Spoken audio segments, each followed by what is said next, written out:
कोणते मतभेद नाहीत हे प्रकाश आंबेडकरजी नाही माहीत आहे. महाविकास आघाडीमध्ये जागा वाटपावरून चर्चा होते, मतभेद कसं. एखाद्या जागेवर आग्रह त्यांचाही असतो, आपलाही असतो, कार्यकर्त्यांचा दबाव असतो. एखाद्या जागेवर काँग्रेस, राष्ट्रवादी किंवा बहुजन वंचित आघाडी यांनी जर एखादी मागणी केली असेल त्याच्यावर नक्की चर्चा होते.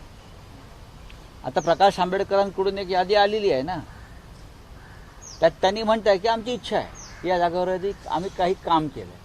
चर्चा होणार, त्याच्यावर चर्चा सुरू आहे. उद्या प्रकाश आंबेडकरजी, जे बाळासाहेब आंबेडकर, माननीय शरद पवार, शिवसेना पक्षप्रमुख माननीय उद्धवजी ठाकरे हे बसून चर्चा करणार आहेत उद्या. आणि अशा प्रकारे कोणतीही ही भूमिका आहे की ज्याच्यामुळे या संविधानाच्या शत्रूंना, जे देशाचे शत्रू आहेत भारतीय जनता पक्षाचे लोक, त्यांना मदत होईल अशी कोणती भूमिका आंबेडकर घेणार नाही किंवा आम्ही ते घेणारच नाही.